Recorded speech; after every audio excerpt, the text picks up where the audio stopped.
고린도전서 1장 26절부터 마지막 31절 말씀까지입니다. 형제들아 너희를 부르심을 보라. 육체를 따라 지혜로운 자가 많지 아니하며 능한 자가 많지 아니하며 문불 좋은 자가 많지 아니하도다. 그러나 하나님께서 세상에 미련한 것들을 택하사 지혜 있는 자들을 부끄럽게 하려 하시고 세상에 약한 것들을 택하사 강한 것들을 부끄럽게 하려 하시며 하나님께서 세상에 천한 것들과 멸시받는 것들과 없는 것들을 택하사 있는 것들을 폐하려 하시나니 이는 아무 육체도 하나님 앞에서 자랑하지 못하게 하려 하심이라.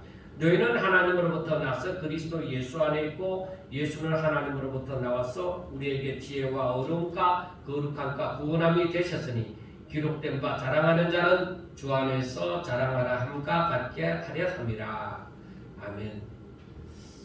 이제 오늘부터 이제 고린도서를 보게 되어지는데 이 고린도에 세워진 이 고린도 교회는 바울이 2차 전도 여행 때에 그때에 세웠습니다. 그때에 아덴을 지나서 이제 고린도에 들어가서 이렇게 고린도 교회를 세웠는데 그때 한 1년 반 동안 사역을 했습니다. 그리고 1년 반 동안 사역을 하고 이 바울이 나오고 난 다음에 그 다음에 누가 들어갔느냐 하면 아볼로가 그 부임자로 들어가서 사역을 또 했습니다. 그런데 이 고린도라는 지역이 그 당시에 아주 유명한 항구입니다. 그래서 이 상업과 무역이 굉장히 활발한 도시였습니다. 그러니까 민족들도 이런 민족 저런 민족 여러 민족이 모여서 사는 도시입니다. 그렇게 상업이 발달하다 보니까 그야말로 술집도 여러 가지 대표 문화도 많이 있었습니다. 그래서 그 고린도 지역은 여러 민족이 오다 보니까 굉장히 개방적이었습니다. 그리고 여러 민족이 자기들이 믿는 신이 있으니까 그러니까 거기에 신전도 여러 신을 섬기는 그 신전도 있었습니다. 그런데 그 가운데 이렇게 개방되어진 곳에 우상도 난무하는 이곳에 고린도 교회가 세워진 것이죠. 그런데 이러한 환경 속에서 살아가는 고린도 교인들은 아무래도 많은 갈등을 느낄 것입니다. 왜냐하면 교회를 다닌다고 해서 모두가 신앙이 굉장히 좋은 것은 아니기 때문입니다. 어린 신앙 그러니까 믿음이 약한 자들도 있고 그리고 어느 정도 성숙한 자들도 있고 하는데 아무래도 주변이 이렇게 개방적이다 보니까 신앙생활을 하는 것이 참 힘들고 갈등을 느꼈을 것입니다. 그리고 우리가 지금 이 고린도서를 보면서 생각해야 되는 것이 고린도 지역은 굉장히 자유분방하고 타락한 도시다 하는 것을 우리가 먼저 기억을 하고 있어야 됩니다. 그래서 이 고린도 교회에 다니는 사람들도 그러한 자기가 사는 이 지역의 환경, 이 문화 이것을 넘어서기가 굉장히 힘들었을 것입니다. 그래서 결국 고린도 교회의 문제점이 지금 계속적으로 고린도 전후서를 통해서 그 문제점이 나오는 것입니다. 그래서 이 고린도 교회의 환경을 생각하면서 이 고린도서를 보면은 아하 이 문제가 생길만 했구나 그것을 알 것입니다. 그런데 바울은 고린도 지방을 모르는 것도 아니고 자기가 거기에 살면서 개척한 교회이기 때문에 그 환경 속에서 세워진 이 교회 그리고 그 교회 성도들에 대해서 어느 정도 다 간파하고 있었던 것입니다. 자, 그러면 제일 먼저 나타나는 고린도 교회의 문제점은 바로 무엇이냐? 이러한 그 고린도 지역의 환경을 믿음으로 극복하지 못함으로 말미암아 나타난 문제입니다. 그래서 그 문제가 제일 먼저 바울이 다루는 것이 무엇이냐? 분쟁이라는 것입니다. 교회 안의 분쟁.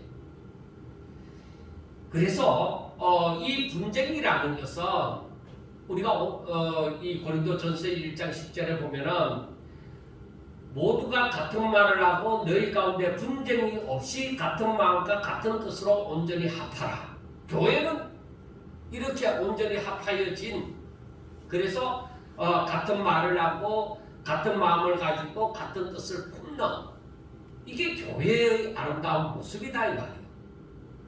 그런데 사람들이 각기 여러 민족이 오고, 그리고 유대인들도 있고 이 여러 이방인들이 있다 이 말이에요. 그 가운데 예수님을 믿는 사람들이 이렇게 모였는데, 저들이 같은 말을 하고 같은 마음으로 같은 뜻을 가지는 것, 예수 믿는다는 것 외에 그런 일이 있기가 참 힘든 것이죠. 그런데 예수님을 믿어도 자란 환경도 다르지요. 그리고 자기들이 들은 말도 또 다를 수도 있는 거예요. 그러니까 자동적으로 각기 자신을 주장하기 시작하는 거죠. 앞으로 계속 말을 하겠지만, 그러니까 사람들이 각자 다른 의견을 가지고 있을 수 있다는 말이에요. 그렇다고 그들이 예수님을 믿지 않는 것이 아니에요. 믿는데 다른 생각을 갖고 있을 수 있다는 겁니다. 그것으로 인해서 교회의 분쟁이 일어난다는 것입니다. 그런데 사람들은 그러면은 같은 말을 하고 같은 마음을 가지고 같은 뜻을 품으면 모든 문제가 해결되어지고 괜찮느냐? 제가 이 말씀을 보면서, 그리고 지금까지 한 40년 동안 이렇게 설교하면서 교회 안에서 생활해본 결과, 같은 말을 하고 같은 마음을 가지고 같은 뜻을 품었다고 해서 문제가 해결되는 것은 아니다. 제가 염려하는 게 바로 그거예요.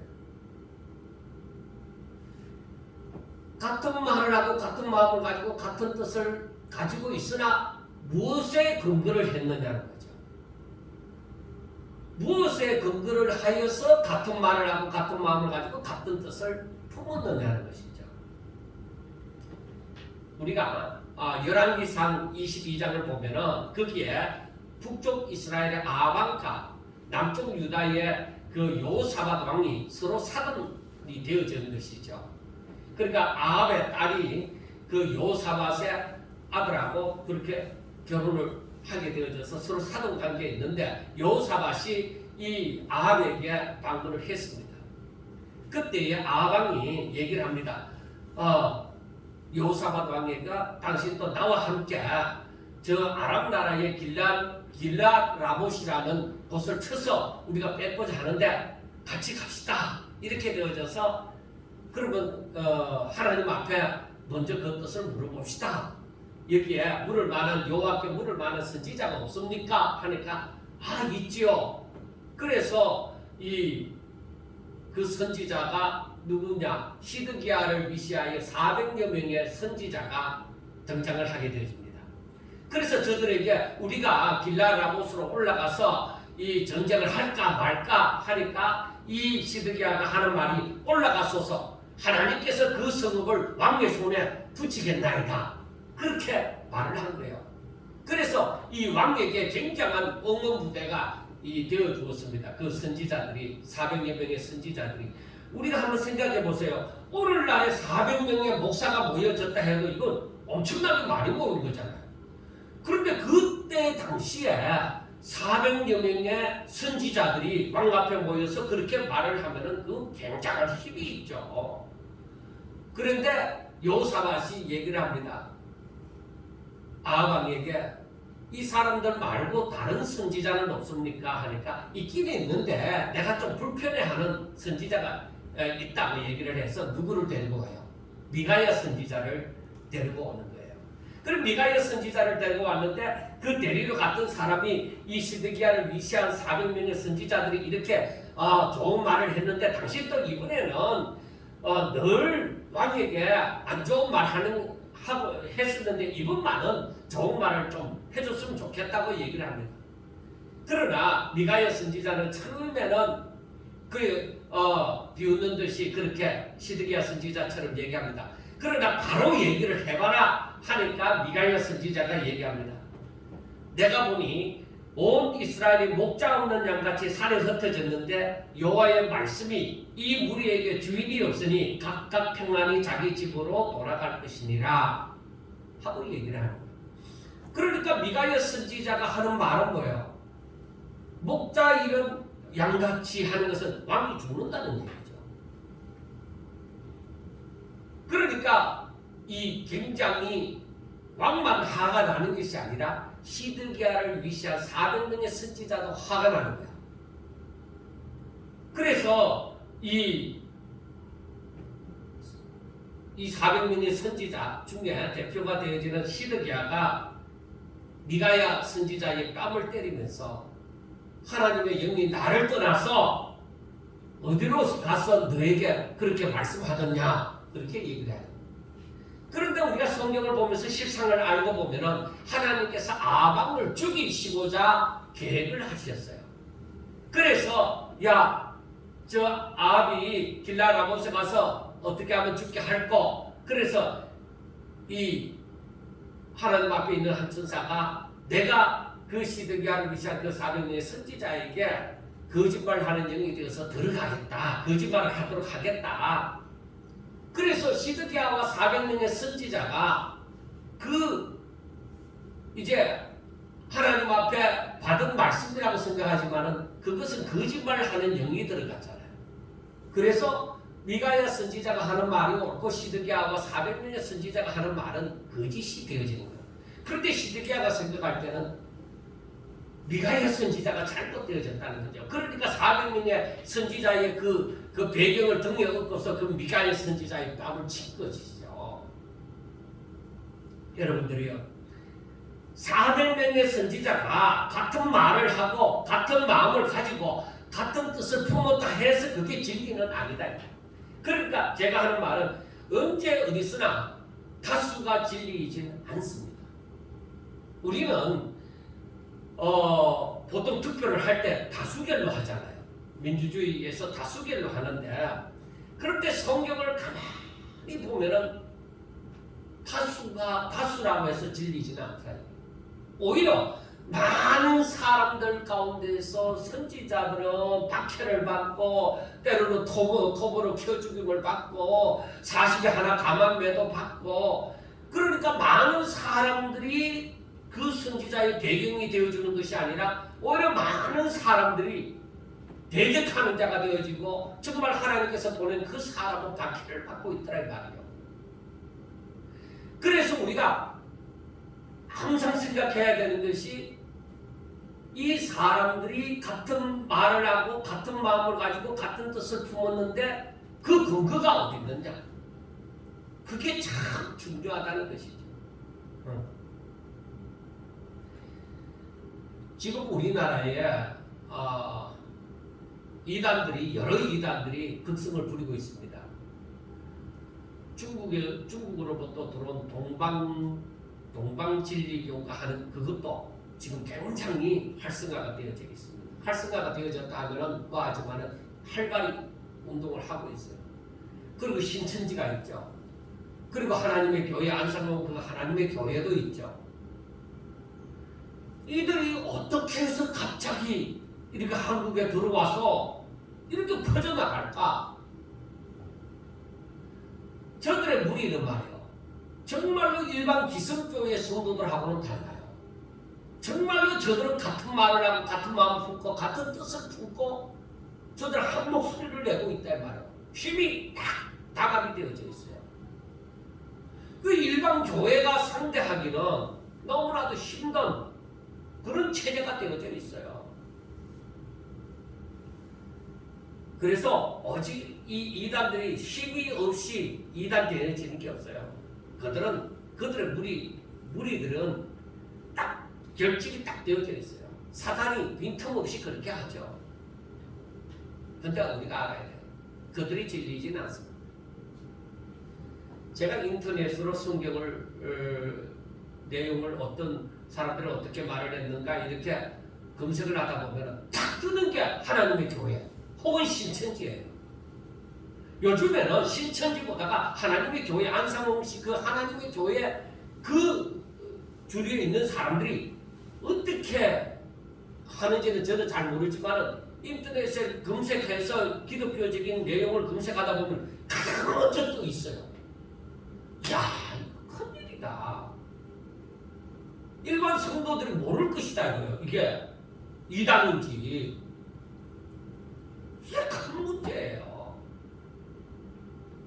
그래서 제가 하는 얘기가 같은 말, 같은 마음, 같은 뜻을 품어도 어디에 근거를 했느냐 하는 것이 참 중요하다. 그것이 참 중요하다는 것입니다. 그래서 우리가 진실로 하나님의 뜻이 무엇인가를 아는 것이 너무나도 중요합니다. 그러므로 우리는 성경을 제대로 깨달아야 돼요. 교회 열심히 다니는 것, 그것 가지고는 안 됩니다. 성경을 제대로 알아야 된다. 하나님의 그 말은 하나님의 뜻을 제대로 분별해야 된다. 성경 한 구절을 인용을 한다고 해서 만약 예를 들면 하나님은 사랑이시니라. 아니 그 말 한마디에 모든 걸 다 적용을 시키면 안 되는 거예요. 시드기야와 함께한 선지자들 400명이 하나가 되어져서 같은 말을 한다고 해서 진리이지는 않습니다. 오히려 미가의 선지자 한 사람이 진리를 얘기한 거죠. 하나님의 뜻을 얘기를 한 거죠.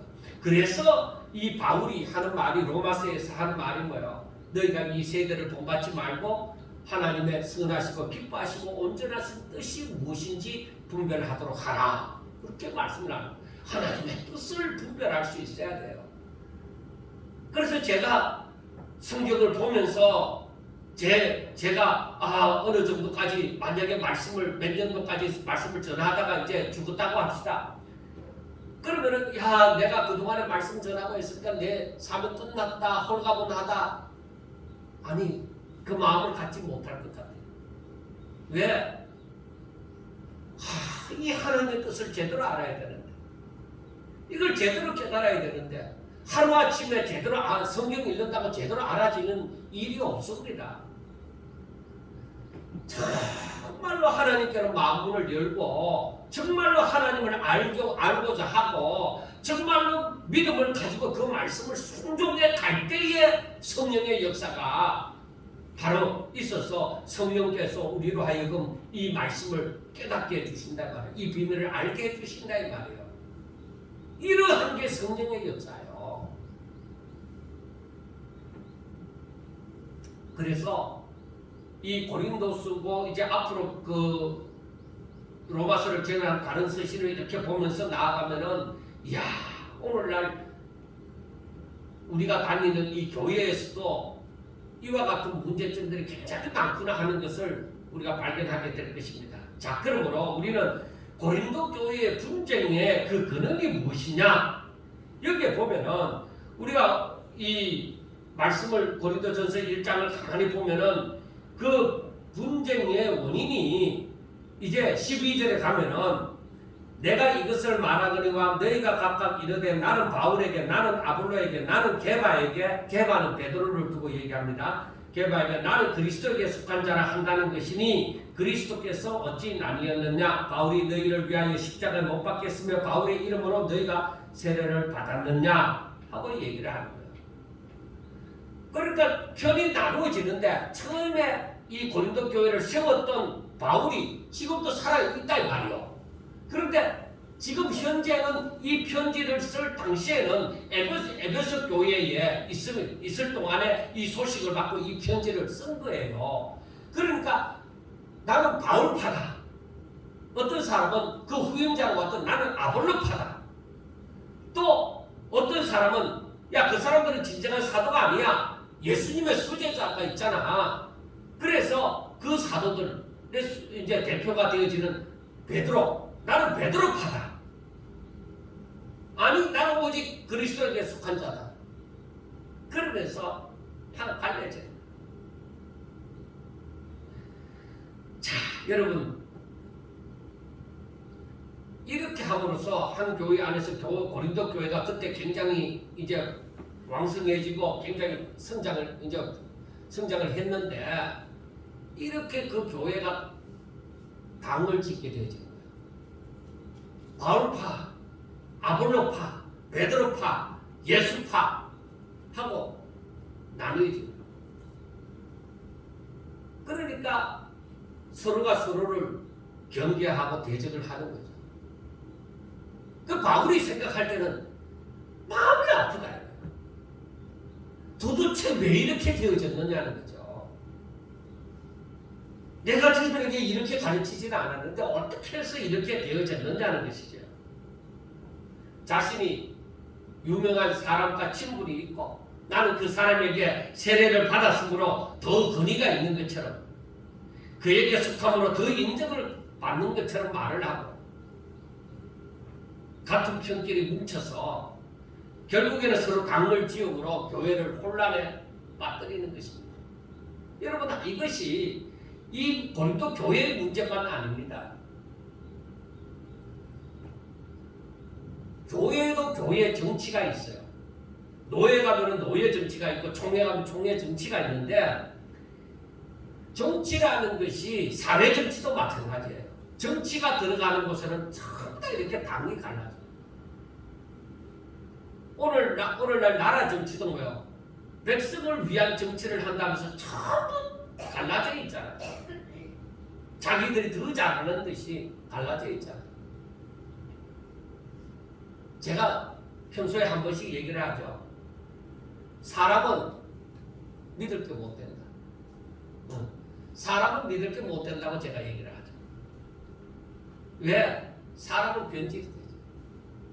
사람은 자기 욕심을 가져요. 그런데 예수 믿는 사람들도 내가 누구한테 세례를 받았느냐, 나는 누구한테 배웠느냐, 이걸 갖고 자 나와 같은 생각을 가지는 사람, 자 바울 편에 있는 사람들, 바울을 추종하고자 하는 사람들 모이시오. 아볼로, 그 후임자인 아볼로가 더 잘하고 그 아볼로와 내가 더 친하고 그래서 나는 아볼로에게 세례를 받았다고 생각하는 사람 또 모이세요. 이런 식으로 해서 갈라지는 거예요. 그래서 바울이 17절에 이렇게 말을 합니다.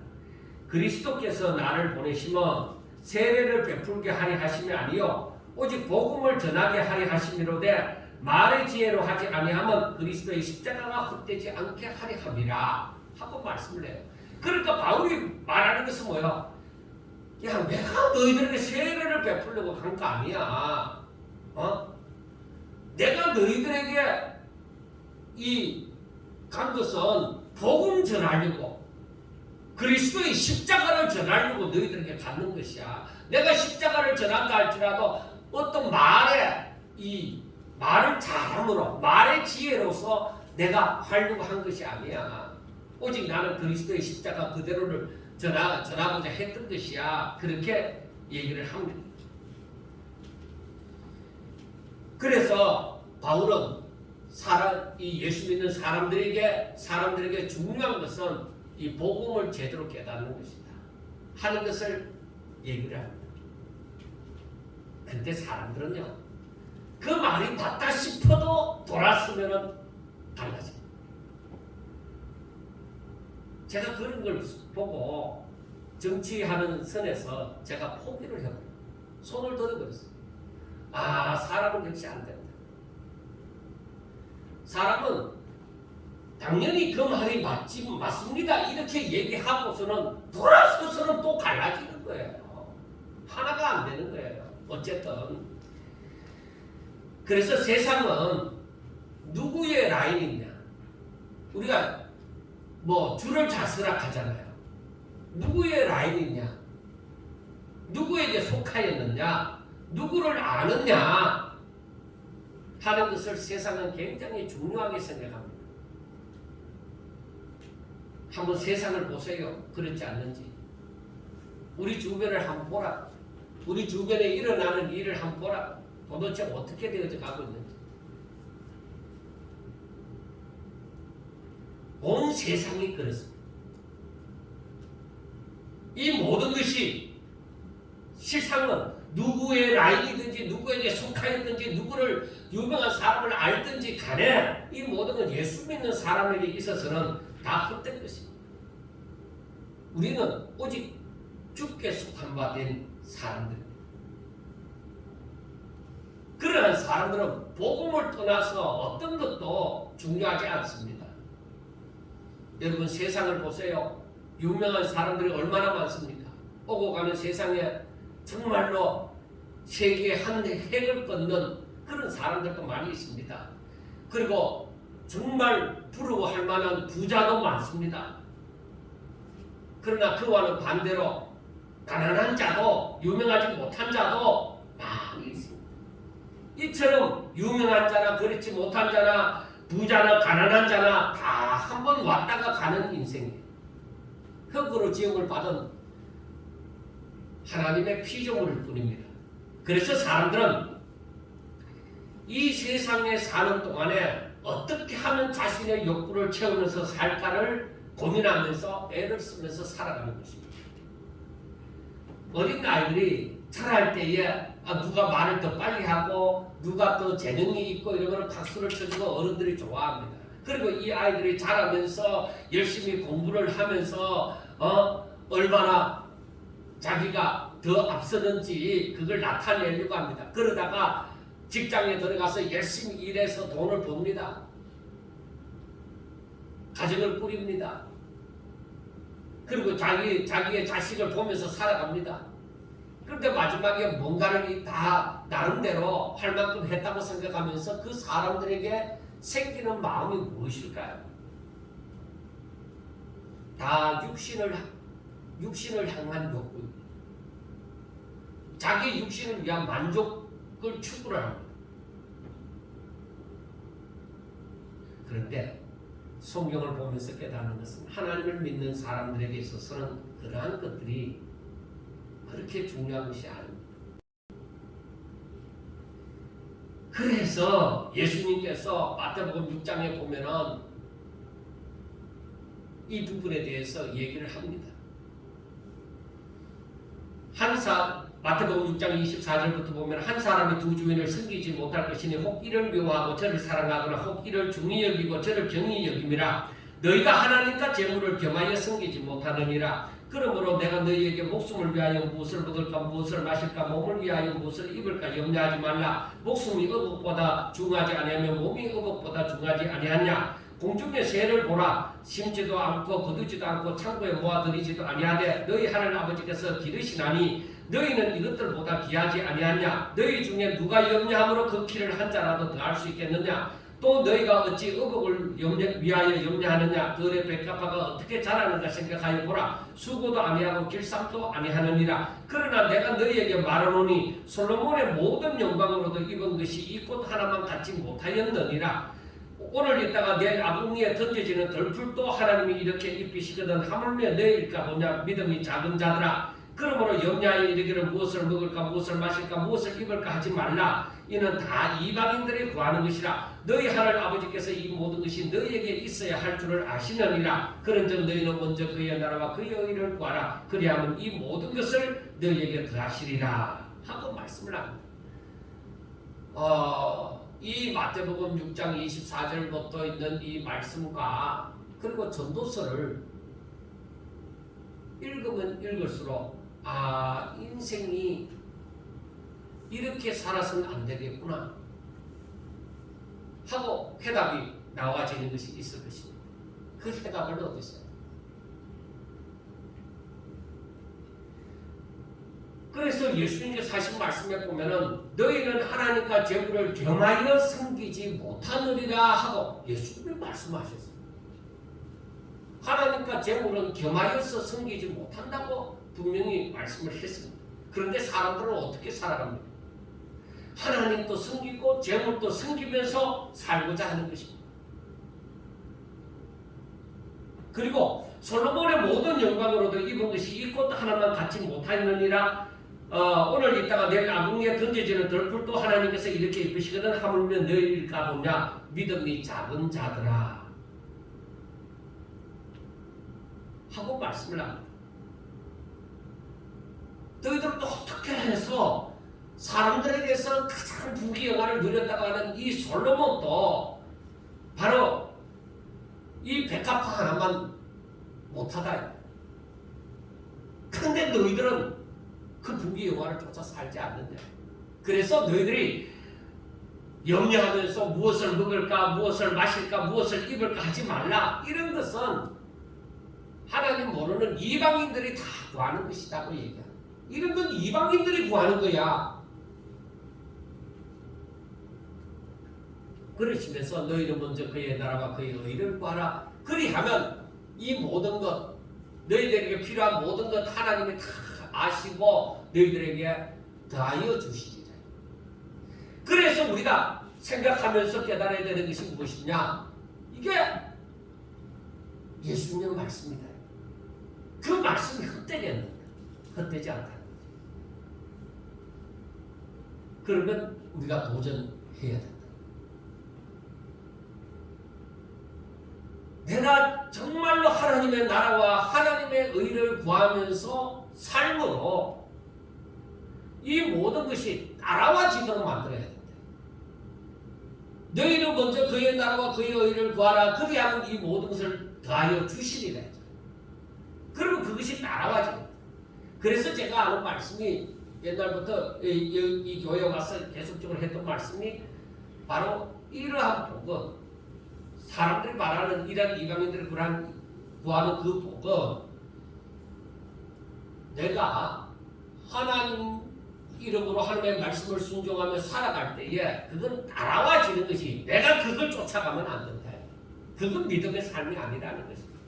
그런데 우리는 육을 가져다 보니까, 그리고 세상의 법칙이 그걸 쫓아가도 그걸 붙잡을까 말까 하는데, 내가 그걸 상관하지 않고 하나님의 나라와 하나님의 의를 위하여 살아가면 어떻게 이게 오겠느냐는 거예요.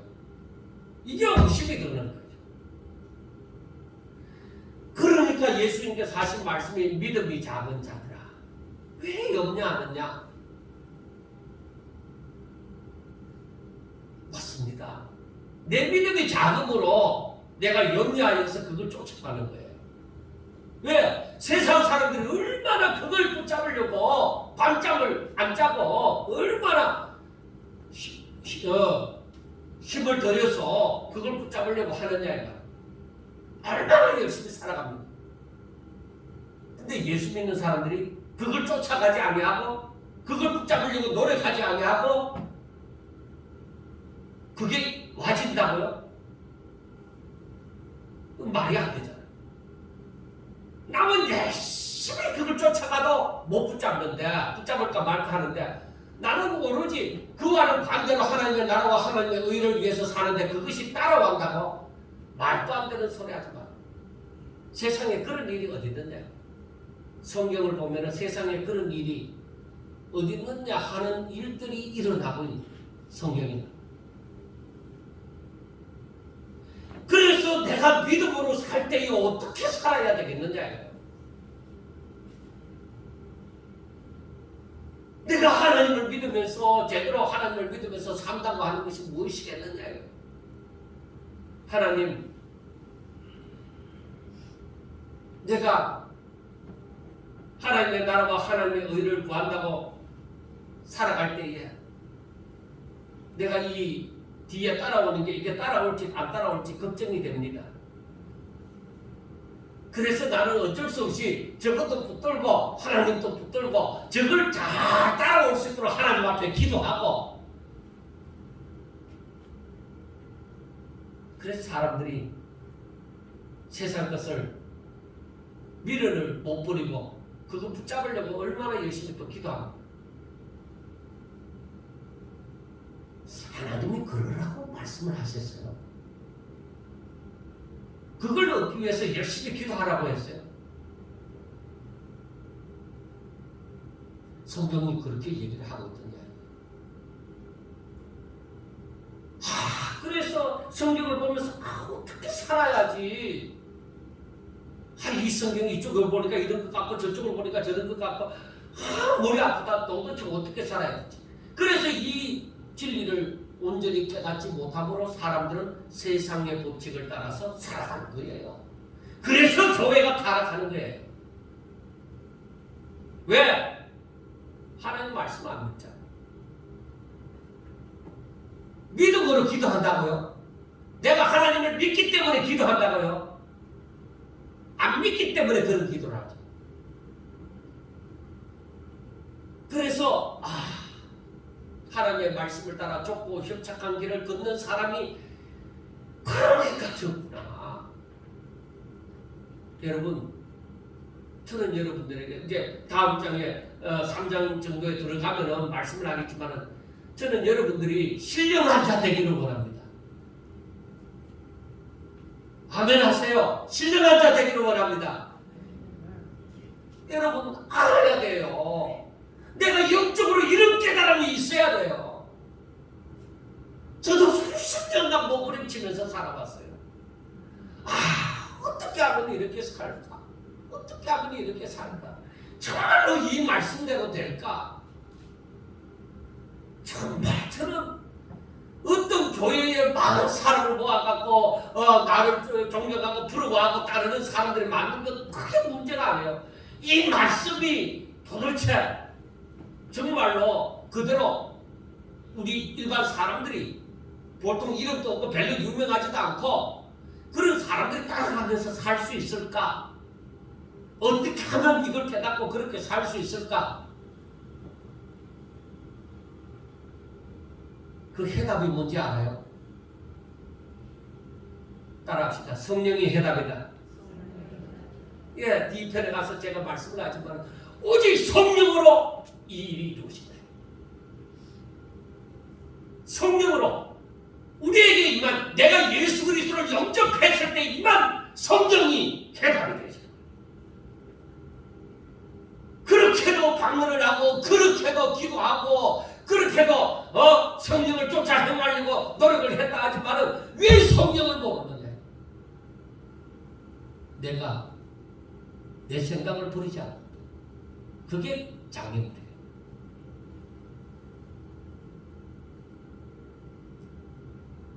제가 지난번에도 말씀을 드렸죠. 베드로가 풍랑이 있는 바다를 예수님께 말씀을 했습니다.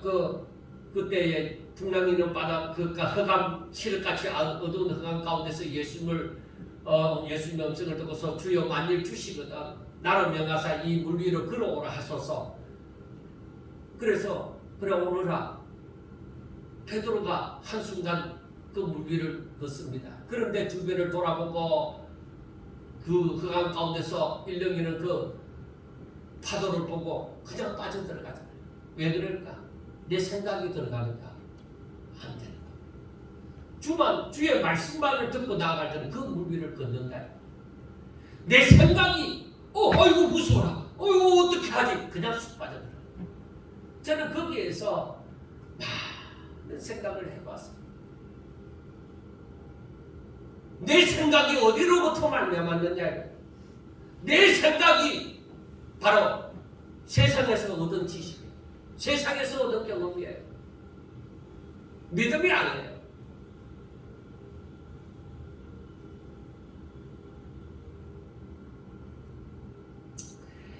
하나님의 말씀을 이렇게 우리가 알아도 하나님을 믿는다고 하는 사람들도 이 말씀을 잘 또 알면서 말씀대로 살지는 않는다는 것을 볼 수가 있습니다. 이유가 뭐냐? 복음을 모릅니다.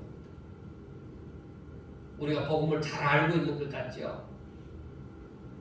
껍데기만 알죠.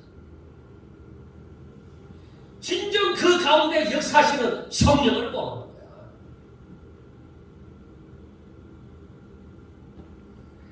그래서 오늘 말씀도 보세요. 바울은 어떤 자들보다도 바울은 가마리엘 문화생, 그러니까 오늘날 쉽게 얘기하면 인류 대학을 나왔다. 최고의 율법학자 밑에서 자기가 율법을 배운 사람이다. 이거. 그러니까 자랑거리가 많은 사람이죠. 그런데 바울은 17절에서 복음을 전하는 데 있어서 내가 말의 지혜로 하지 않는다고 얘기해요. 말의 지혜로 하지 않는다. 왜? 내가 이 십자가의 도를 설명하려고 다른 말을 많이 쓰다 보면은 오히려 십자가의 도의 그 의미를 퇴색할까봐 오히려 그대로 전하지 내가 다른 말을 섞어서 하지 않는다는 거죠. 여러분, 제가 예하를 많이 쓰지 않는 이유가 거기에 있습니다. 예하를 잘못 쓰다 보면은 예하는 여러분들 속에 오래도록 남을지 모르지만 원래 전하고자 했던 그 의미가 사라질까 봐. 그래서 예하를 잘 안 쓰고 감정하는 사람도 별로 좋아하지 않고 그런 거예요. 그래서 18절에 보면은 십자가의 도가 멸망하는 자들에게는 미련한 것이고 구원을 받는 우리에게는 하나님의 능력이라 그렇게 말씀해요. 그래서 복음은 그 자체로서 하나님의 능력입니다. 죽은 자를 살리는 하나님의 능력이다. 그것을 어떻게 그렇게 되어졌느냐? 과학적이다. 성경은 과학적이지 않습니다. 과학적으로 증명하려고도 하지 마세요. 사람이 십자가의 도에 무엇을 보태겠습니까? 문제는 자기 자신이에요. 내가 마음을 열고 예수 그리스도를 영접하면 저를 믿으면 구원받는다. 그래 구원받는 사람에게는 그 복음을 깨달을 때에 하나님의 능력이 그 가운데 있다. 그런데 전혀 자기 자신을 믿고 그 복음에 대해서 받아들이지 않는 사람들에게는 십자가의 도를 전하면 에이구 다 미친 짓이야. 무슨 예수 믿는다고 구원받아 천국 가냐. 그래서 예수 믿는 사람들 가운데도 가지는 것이 사모니즘적인 신앙을 버리지 못하고 그렇게 믿는 거. 이것 또한 문제예요. 세상에 어떤 지혜자를 할지라도 아무리 자기가 권위 있는 과학자고 세상에 어떤 실력자를 할지라도 이 복음을 설명할 수가 없는 거예요. 세상의 지혜로서는 이 십자가의 도를 깨닫지 못하는 거예요. 하나님의 은혜를 입지 않고서는 이 복음, 이 십자가의 도를 깨달을 수가 없고 하나님의 은혜가 임하여야 저가 박사이지 않고 저가 대학을 나오지 않고 저가 초등학교밖에 안 나왔고 아니 초등학교도 안 나왔다 할지라도 하나님의 은혜가 임하면 이 도를 깨닫는 거예요. 그런데 사람들은 자신이 많은 학문을 배웠고 또 자신이 유명하고 자신의 능력으로 다른 사람에 비해서 꿀리지 않는 삶을 산다. 내가 나름대로 남에게 욕을 나하다 묻고 그리고 내가 내 나름대로 살 만큼 산다. 나도 남의 도움을 받지 않고 산다. 이러는 사람들이 이 복음에 대해서 함부로 얘기한다. 자기는 잘 사는데 못 사는 예수 믿는 사람이 있으면 그 사람들을 무시하면서 얘기하는 거예요. 너그 예수 믿는 거 다 별 거 없어. 여러분 지금도 오늘도 제가 신문을 보면 그 인터넷을 보면서 느끼는 것이 무엇이냐? 또 교회로 말미암아 이 확진자가 많이 생겨난다는 거죠. 그러니까 사람들이 더욱더 교회를 향해서 손가락질하는 거예요. 교회가 코로나19 바이러스를 만들어서 생산해내는 곳입니까? 저들도 어디에서 확진된 사람을 자신의 삶에서 만났다가 그래서 전염되어져서 그 사람이 교회에 왔다가 또 함께하는 사람들에게 전염이 되어졌던 그 뿐입니다. 왜 우리나라는 이런 식으로 자꾸 만들어가는지 모르겠어요. 왜 다른 사람을 자꾸 핑계 대는지 모르겠어요.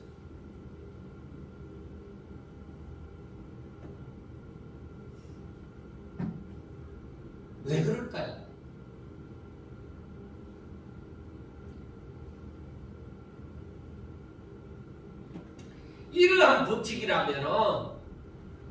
이러한 법칙이라면은 저 마스크도 제대로 공급되지 않는 나라는 이미 다 죽었어야만 되는 거예요.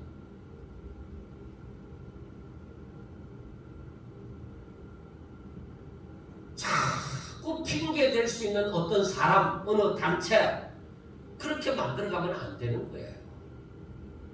제가 처음부터 얘기했잖아요. 코로나19는 전염병이야. 그러므로 어떤 존재이든지 나라의 대통령이라도 전염병 걸린 사람이 나라의 대통령을 만나면 대통령도 걸릴 수 있는 그런 지경이다. 그런 병이다. 이거. 그런데 제가 정말 이상하게 생각하는 것은 딱 한 가지, 의문을 생각하는 것은 한 가지 있습니다. 서울에서 전철을 저도 많이 타봤지만은 그냥 몸을 복잡한데 출퇴근 시간에는 몸을 빙자떼면서 파고 들어가 갖고 있습니다. 거기서는 전염병이 안 생겨요. 옮기지가 않습니까?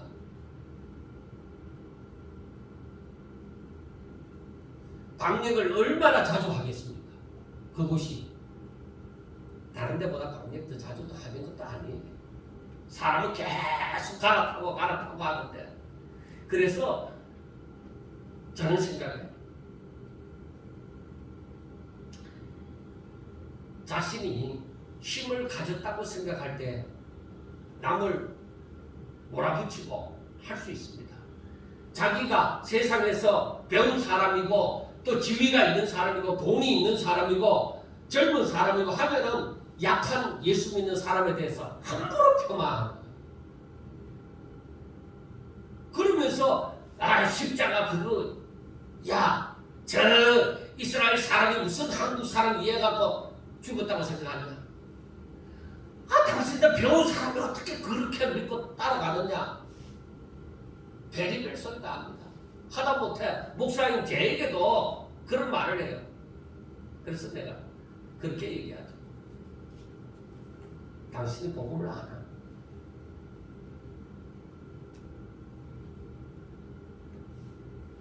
복음을 모르고서 구원받기 전에 그 복음을 함부로 말하지 마. 당신 삶이 비참해. 내 눈에는 당신 삶이 비참해.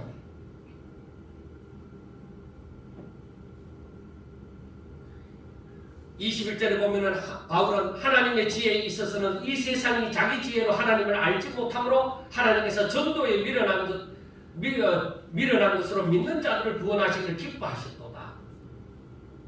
여기에서 전도는 우리 교회 가자 하나님 이게 아니에요. 이 전도라는 것은 언어를 그대로 보면은 바로 이 복음이라는 스피치, 바로 설교, 하나님의 말씀을 전하는 그걸 두고 얘기해요. 설교를 두고 얘기해요. 그리고 만약에 일반 성도들도 다른 사람들에게 이 복음을, 하나님의 말씀을 풀어 설명하는 것, 전하는 것, 그 전도를 얘기해요. 그냥 교회 가자 이 전도가 아니라.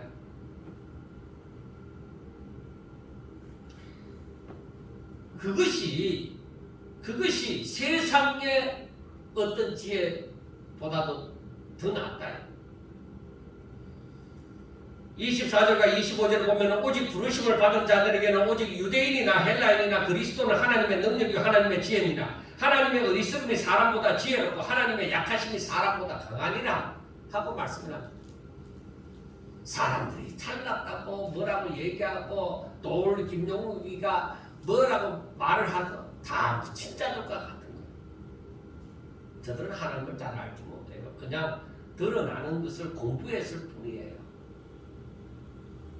그 사람이 신학교까지 다녔다고 했는데 저는 지식을 배웠는지는 모르지만 성령과의 교제가 없는 사람이에요. 만약에 저에게 믿음이 있다고 하면 정말로 저에게 제가 주를 영접하고 성령이 그 가운데 역사한다고 하면 두려워서 그렇게 하지 못할 거예요. 그런데도 하나님을 믿는다고 하는 사람이 사람을 자랑할 것입니까? 어떤 유명한 목사님이 심호하는 교회의 장로이면 무엇을 하겠습니까? 어떤 큰 교회의 권사님은 뭘 하겠습니까?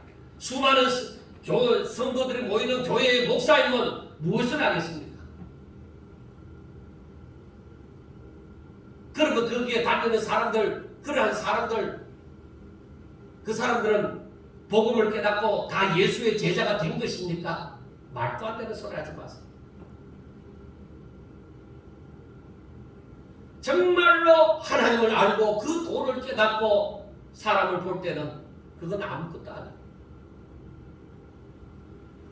누가복음 18장 10절에 보면은 바리새인과 세리가 성전으로 그 기도하러 올라갑니다. 바리새인은 자기가 잘했다고 생각하는 거 일주일에 두 번씩 금식하고 뿌리에 근처까지 뿌리까지도 그 제11조까지도 드리고 그런 것들을 그리고 구제하고 하는 것들을 자랑합니다. 세리는 저 뒤에서 오히려 감히 눈을 들어 하늘을 쳐다보지도 못하고 다만 가슴을 치면서 하나님이여 불쌍히 여기소서 나는 죄인으로소이다 하고 기도를 합니다. 이 두 사람 가운데 누가 어렵다 임금을 받았다고 했습니까? 세리입니다. 사람이 볼 때는 잘난 사람이 잘난 게 아닙니다. 사람이 볼 때 잘난 사람이 잘난 게 아니에요. 사도들을 보세요. 누가 그리 잘났습니까? 오늘날 유명한 기업에서도 그러한 예수님의 제자들과 같은 사람을 뽑지 않을 것입니다.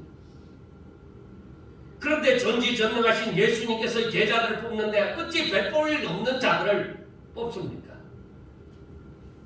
오늘날 교회에서도 이러한 사람을 목회자로 뽑지 않습니다. 베드로가 만약에 어느 큰 교회에 목사로 가고자 이력서를 냈다고 하면은 처음부터 떨어뜨렸을 것입니다.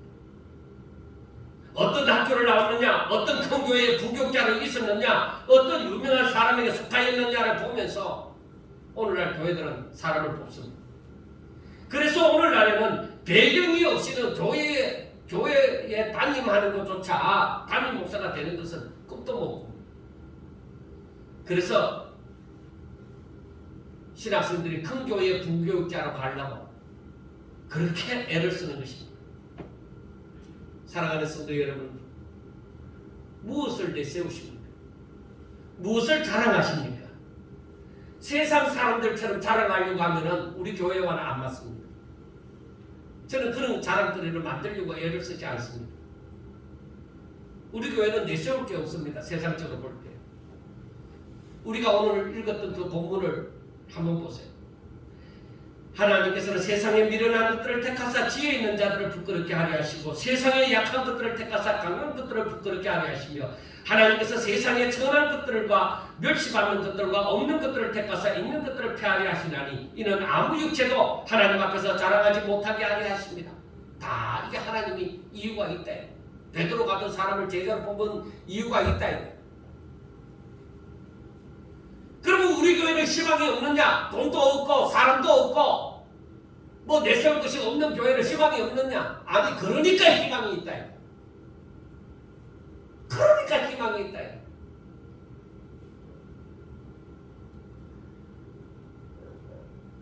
그래서 저는 자부심을 가집니다.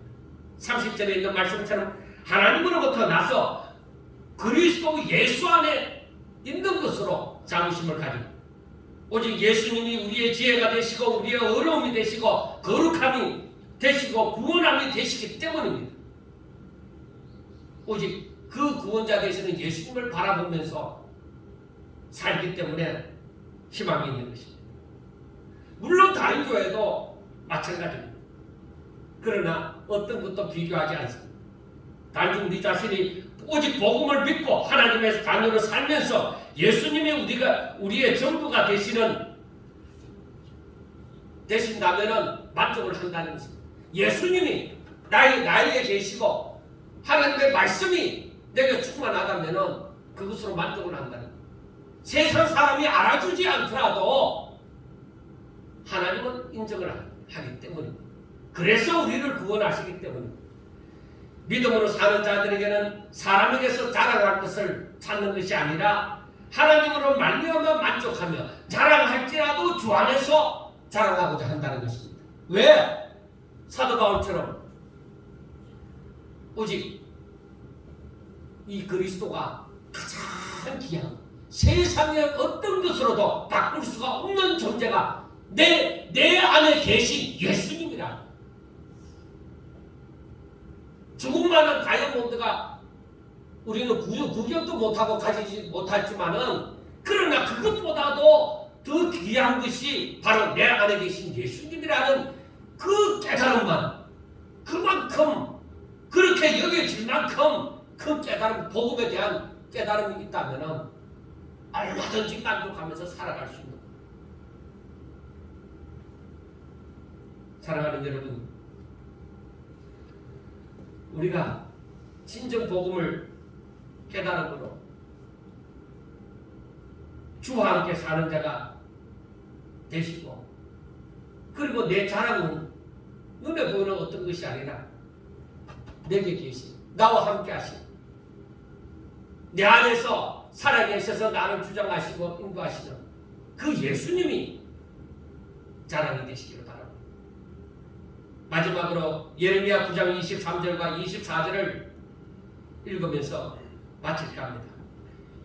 여호와께서 이와 같이 말씀하시되 지혜로운 자는 그의 지혜를 자랑하지 말라. 용사는 그의 용맹을 자랑하지 말라. 부자는 그의 부함을 자랑하지 말라. 자랑하는 자는 이것으로 자랑할지니 곧 명철하여 나를 아는 것과 나 여호와는 사랑과 정의와 공의를 땅에 행하는 자인 줄 깨닫는 것이라. 나는 이 일을 기뻐하노라. 여호와의 말씀이니라. 기도드리겠습니다.